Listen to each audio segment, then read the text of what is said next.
ingin menghargai yang punya hajatan. Kenapa orang kangen Soeharto? Karena pemimpin tangan besi akan mematikan nyali. Tapi pemimpin yang dinabikan akan mematikan nala.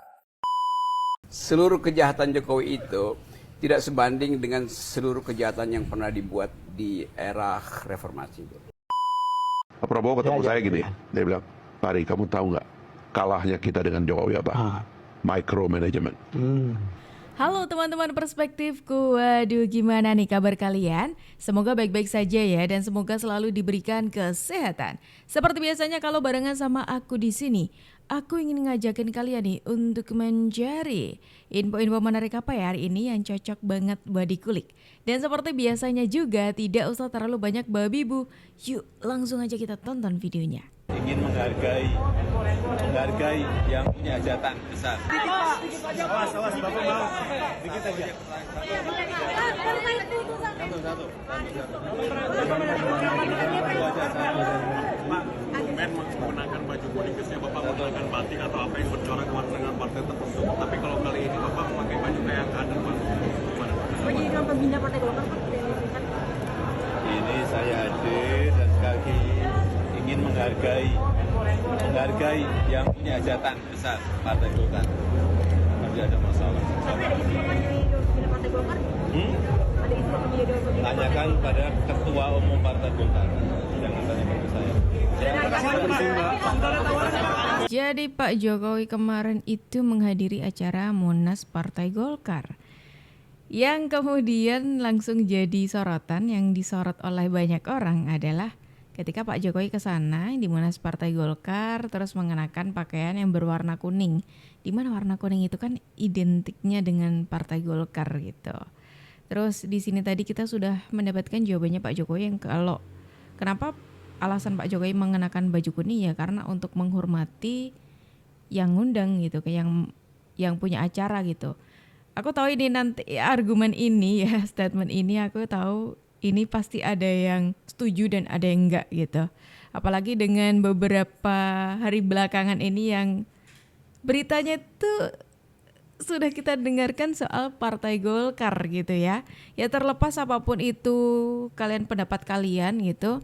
Ya mungkin memang benar tujuannya untuk menghormati yang mengundang gitu. Contoh kalau kita di tamu undangan gitu ya, terus ada dress code-nya, apakah kita akan mengenakan dress code warna lain?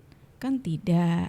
Kan kita harus sesuai dengan dress code itu gitu. Misalkan dress code-nya hitam putih gitu. Terus habis itu kita mengenakan pakaian warna merah atau warna kuning kan nggak mungkin. Nanti kita terlihat paling ketara sendiri soalnya kalau kita pakai warna lain gitu. Jadi alangkah lebih baik kalau kita sesuai dengan dress code-nya. Dan mungkin karena Golkar itu dress code-nya warna kuning, makanya Pak Jokowi ingin ya inilah bentuk hormat sama yang mengundang, jadi yaudah pakai kuning kayak gitu ya teman-teman. Di Indonesia, sorry to say, pasti kalian protes. Yang paling cocok memimpin Indonesia, ini Sujiwo Tejo yang ngomong, adalah tangan besi. Karena cocoknya orang Indonesia itu beda sama cocoknya orang sana. Siapa Mbak yang paling bertangan besi di Indonesia menurut Mbak dan cocok buat mimpin?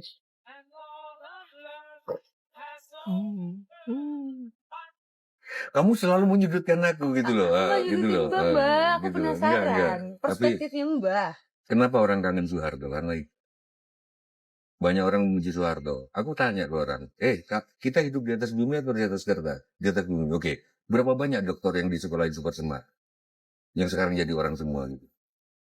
Ada taman mini. Ada, oke itu ngeruk rakyat atau menindas. Siapa yang tidak mengeruk? Aku tanya, berdirinya kalian sekarang cengenges-cengenges di piramida. Itu berapa juta yang terbunuh di situ? Sekarang kalian cengenges-cengenges di Senayan. Berapa orang Betawi yang terusir ke Tebet? Dari Tebet terusir lagi ke Condet. Berapa tangisan? Sekarang kalian jogging-jogging lari-lari di Senayan. Jadi tempat sidang presiden. Berapa orang yang menangis waktu pembangunan Monas?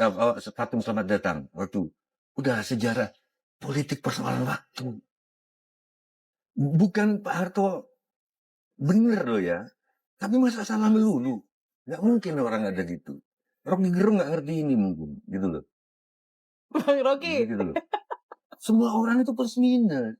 Pemimpin tangan besi akan mematikan nyali. Tapi pemimpin yang dinabikan akan mematikan nalar. Artinya apa tuh, Bang? Artinya, kamu bisa pemimpin yang dinabikan akan mematikan nalar. Karena apapun akan disetujui, udah dinabikan. Tapi pemimpin tangan besi mematikan nyali. Menjelang detik-detik terakhir Pak Jokowi menjabat sebagai presiden. Pak Jokowi ini kan presiden ke-7 ya. Presiden ke-7. Dari presiden pertama ke presiden ke-7. Ini ada pandangan dari Mbah Sujiwo Tejo ya. Soal pemimpin yang seperti apa sih yang cocok untuk Indonesia gitu. Karena kita kan sudah ada 7 presiden nih gitu. Dan dari ke-7-7-nya presiden katanya Mbah Sujiwo Tejo itu dari yang aku tangkep ya, yang aku tangkap tadi yang cocok itu ya sosok seperti Pak Soeharto gitu. Tapi di sini tadi Mbah Sujiwo Tejo juga mengatakan kalau pastinya argumennya ini nanti itu banyak pertentangan, banyak tidak setujunya ya. Tapi ya diceritakan gitu alasannya kenapa kok sosoknya Pak Soeharto itu dinilai itu lebih cocok untuk memimpin Indonesia gitu. Ya kalau aku setiap pemimpin itu pasti punya plus minusnya, bukankah begitu ya sobat-sobat semuanya, kawan-kawanku, teman-temanku. Ya kalau menurutku setiap pemimpin itu punya tempat tersendiri sih di setiap pemimpin ya. Tidak cuma di Pak Soeharto aja, meskipun Pak Soeharto itu banyak dikritik lah karena aku mau bilang kekejamannya kok kayak gimana gitu. Ya dengan sejarahnya seperti itu ya. Tapi ada juga orang yang mengakui kehebatannya Pak Soeharto, dan pasti ada setiap presiden itu pasti punya kehebatan masing-masing gitu. Dan Pak Jokowi juga seperti itu, meskipun tidak setegas ya, mungkin tidak segarang Pak Soeharto, cuma ya adalah plus minusnya ya. Begitupun juga presiden-presiden kita yang lainnya gitu. Kalau menurut kalian nih, presidennya seperti apa, pemimpinnya seperti apa yang cocok untuk Indonesia? Apakah kalian sepakat dengan pendapatnya Mbah Sujiwo Tejo ini kalau Pak Soeharto itu cocok untuk memimpin Indonesia? Tulis di kolom komentar ya. Emang Jokowi jahat ya Bang ya? Bahkan seluruh kejahatan Jokowi itu tidak sebanding dengan seluruh kejahatan yang pernah dibuat di era reformasi itu. Karena Jokowi adalah puncak dari kejahatan. Gue ucapin itu secara serius ya. Waduh, belum apa-apa Nanti udah ada ngepunch. argumentasinya itu. Itu punchline-nya dulu. Punchline-nya dari depan. Oke Bang, kami kan sudah nyiapin nih edisi khusus 10 tahun Jokowi ya. Iya. Terutama soal politik dan hukum gitu ya. Lu sendiri nih, 10 tahun pemerintahan Jokowi, lu kan sebagai biang rusuh ya kan, di negara ini. Setidaknya lu menjadi musuhnya istana lah. Tapi nyatanya omongan lu banyak benernya juga nih, atau hampir semuanya benar gitu ya. Soal kritik-kritik lo terhadap Jokowi gitu. Nah lu sendiri sebenarnya memberikan nilai berapa nih untuk pemerintahan Jokowi? Skala 1 sampai 10. 1 sampai 10. 1 sampai 10. Kenapa nggak pakai angka gitu? Pakai angka aja deh. Pakai angka boleh. A minus. A minus. Kenapa? A untuk kejahatan, minus untuk kejujuran. Itu ibaratnya C itu ya Bang ya. Kalau lu jadi dosen, lulus gak nih Bang? Yang ngulang pun, DO pun sebetulnya bahkan DO pun nggak pantas dia tuh. Nah kalau nggak DO terus apa Bang? Kalau aku tadi sempat menyinggung soal plus minus ya. Ini ada katanya juga nih sama penilaiannya Bung Rocky. Ya memang lah Pak Jokowi itu mau berakhir gitu ya. 2 bulan mau berakhir Pak Jokowi sebagai Presiden RI.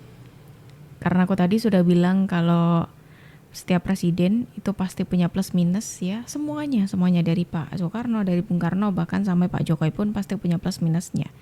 Tapi kayaknya kalau khusus buat Bung Rocky nih, khusus untuk Bung Rocky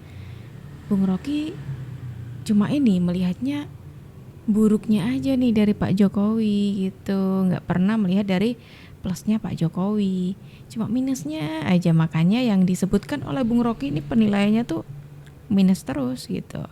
Tapi ya balik lagi, setiap orang kan punya penilaian masing-masing.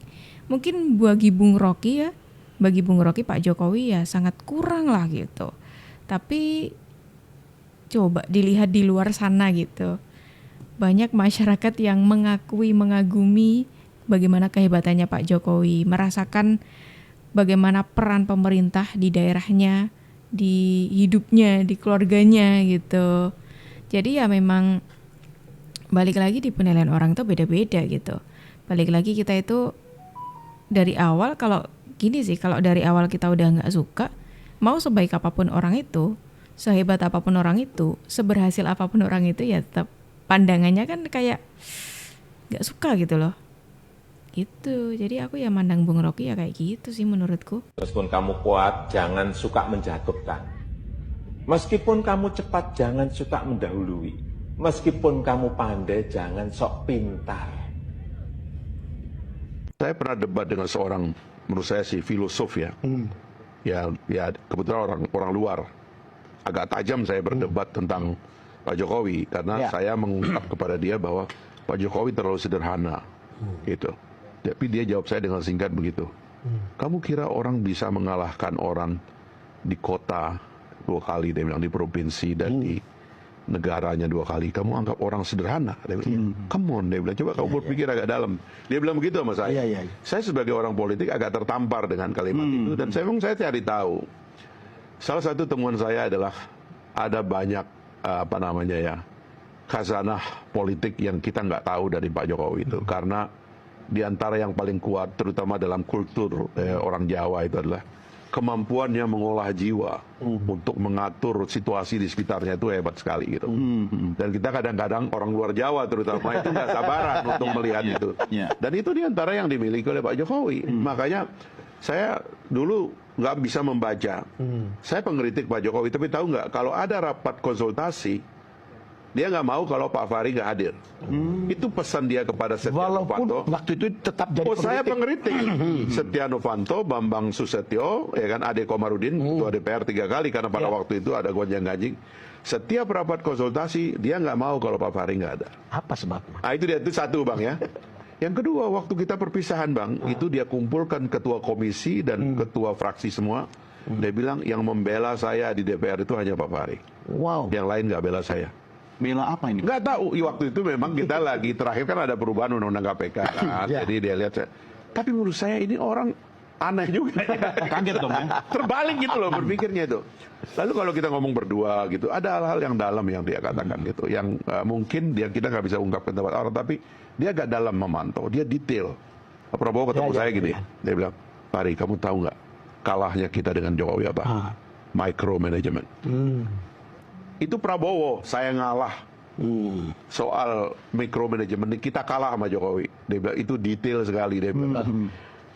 Jadi saya akhirnya kan setelah saya di luar kan, dan tadi saya katakan saya nggak lagi bertugas untuk mengkritik eksekutif karena saya bukan legislatif begitu ya. Saya coba baca gambar besar ini secara baik, karena itulah saya coba memahami simbol-simbol yang dia buat. IKN itu mimpi Bung Karno. Betul. Udah ada tempatnya lagi yang ditentukan. Pak Harto sempat membebaskan lahan di Jonggol, ibu kota. Pak Habibie berbicara tentang itu, semua presiden berbicara. Pak Jokowi tiba-tiba dia patok, bebaskan lahan, dia bilang dia taruh alat berat, gerak, dia bangun. Ini apa namanya gitu loh. Kan ini juga kita manusia itu banyak salah. Dan kita juga termasuk yang suka ngeritik itu juga harus sadar juga bahwa kita banyak salah.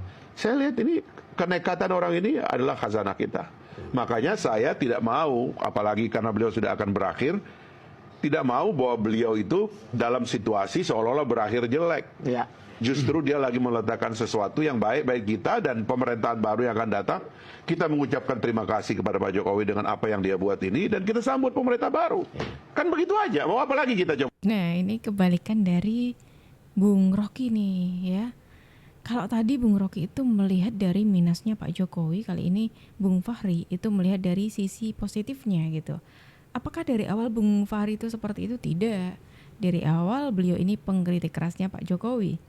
Tapi pada akhirnya ya melihat bagaimana luar biasanya Pak Jokowi, ya kan terbukti kan pada akhirnya gitu loh.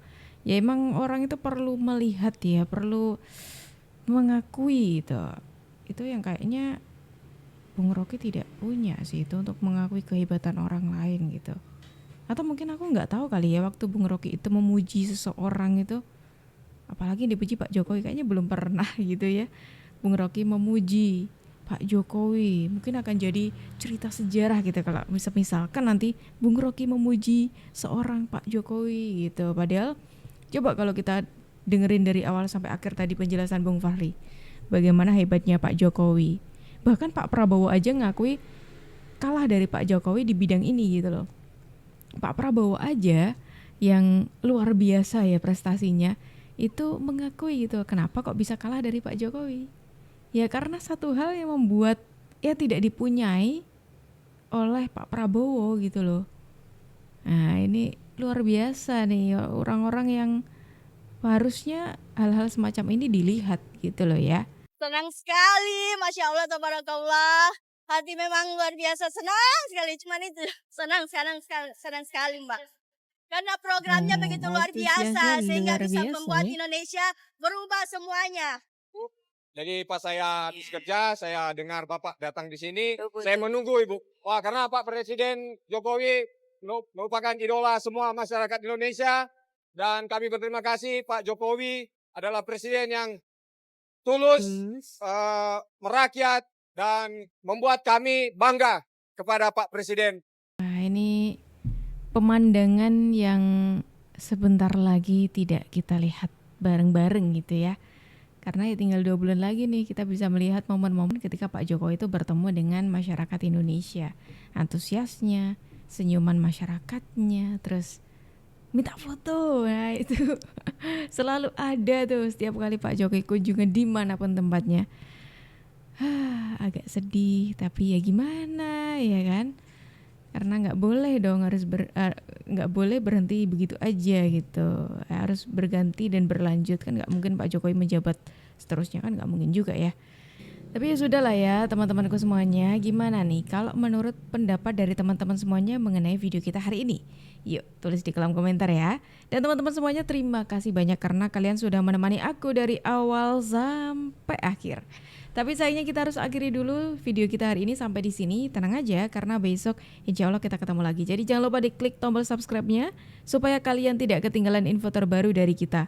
Aku Jub pamit undur diri dulu. Sampai jumpa dan terima kasih.